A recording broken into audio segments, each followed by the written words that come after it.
May is Mental Health Awareness Month, and if you know what we're all about at GVG, you know that mental health is paramount to what we do here. It's literally the reason we exist. I've wanted for a long time to share my experience with mental health as it relates to the games that I play, and I'm not alone. John wanted to join me for this as well, so we thought that we would take a moment to break out of the normal coverage we do and talk about the games we've played and how they've helped us grow as people. But we can't do this kind of content easily. YouTube's algorithm just doesn't really favor it. So I'm really grateful to our sponsor for this video, Audible. Audible has a huge library of mental health related and self-help books to help you find what you need.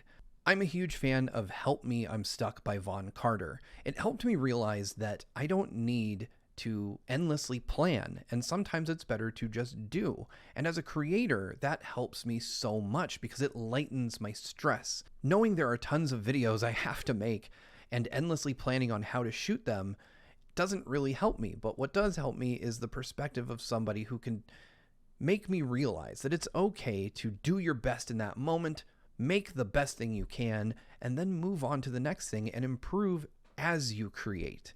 And that's something that I needed to hear for so long. I just didn't realize it. There are tons of books on Audible that can give you a fresh new perspective on things, help you view things differently, and frankly, that could help change your life.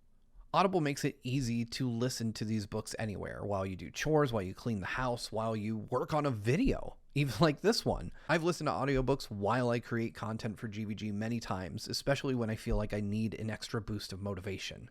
You can try Audible free for 30 days, and you can download one audiobook a month to keep for free, even if you end your membership.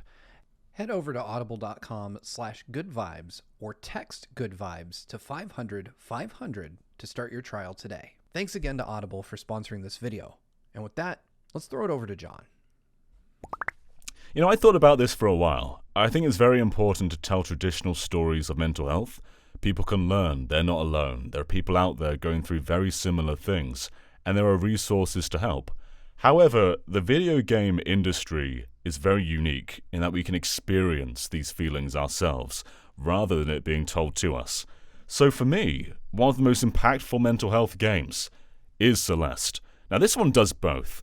You know, in the story, the main character, Madeline, starts by suppressing her darker self. But that just makes things worse. She has to embrace it and accept that that's a part of her, and that helps her grow. But from a gameplay perspective, you yourself as the player are trying to reach the top of the mountain, and you will fail time and time and time again. However, you learn from your mistakes, you grow, and eventually you do reach that mountain. And it feels like an accomplishment at all times. You have all these messages of mental health going on in the background, but you yourself are experiencing what it's like to have anxiety or depression. And I think those who even don't have those symptoms may start to understand and help those around them who do suffer from that. So for me, Celeste is one of the most impactful games to touch this subject ever, and I recommend that everybody gives it a go. So I think talking about mental health is extremely important. It's something that's still difficult to talk about, and a lot of people struggle with opening up about it or even confronting it themselves, and I'm definitely one of those. Oftentimes, video games can be seen as escapism, ways to just run away from those problems, and I can see those points. But I don't think we should undermine the fact that video games can also give us a bit of a boost, a lift to maybe attempt something more in our lives and do, just be ready to push forward and get through whatever might be holding us back. And for me, one of the games that truly helped me get through that, it was a rough time and I just had to keep pushing through, and what really convinced me to do it was Dragon Quest XI. It doesn't really deal with mental health in any way, shape, or form, but it is a supremely just pleasant game. I found myself lost in its world, lost in its characters, and every time I played, I really enjoyed myself. And this is despite the game not being just happy-go-lucky the entire time. There are dark things that happen. But seeing the characters push through, get better, get through it, is uplifting in its own way. And I think games can really offer that amount. I think everybody has their own game that they have that can just go through and enjoy. I couldn't agree more with both John and Derek. Games are a unique medium. They can help put you in the shoes of someone and help you have experiences that would be otherwise impossible to have, to experience, feelings of anxiety, depression, to understand what it's like to struggle with mental health in a very unique way that other mediums can't deliver.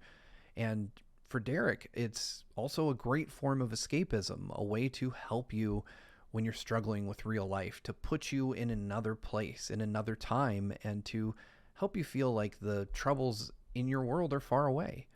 And for me, that's certainly true of 2020 and Animal Crossing New Horizons. I think we all know what it felt like to be in the midst of what was going on in 2020. And moreover, we kind of all wanted that form of escapism. For me personally, I was struggling because my best friend of many years had moved away right at the start of the pandemic, and I felt more alone than ever. I was stuck in my home, and I had no one that I could hang out with or talk to, even if it was safe to do so. And Animal Crossing kind of helped build a bridge for me to get to where I needed to be. I had my island to focus on, my little friends on my island, and it opened lines of communication for me with a lot of people in my life, and a lot of new friends that I made. I was able to reconnect with my best friend, and we went fishing together and bug hunting together and building things together. And during those moments that we were playing, it felt like nothing had changed. It felt like just another day playing a game with my best friend on the sofa. And I'll always love Animal Crossing for that. During one of the most difficult periods of my life, games were there to help me. And that's what I think is so magical about this medium, that it can make you feel things that movies or TV or any other media really can't. So I'm grateful to video games for that. I think there's a lot of talking to do, a long way to go to make mental health more manageable, more mentionable in society. But we still have this hobby that we share, and I think it can do wonderful things for us, whether it's building empathy by observing different experiences or just giving you a bit of escapism when everything feels a bit too tough. So I want to thank Audible again for sponsoring this video, for helping us use our platform to discuss something that means so much to all of us here at GVG. I want to thank John and Derek for sharing their stories with me and with you. And I hope you're happy, safe, and healthy wherever you are. And I'll see you next time.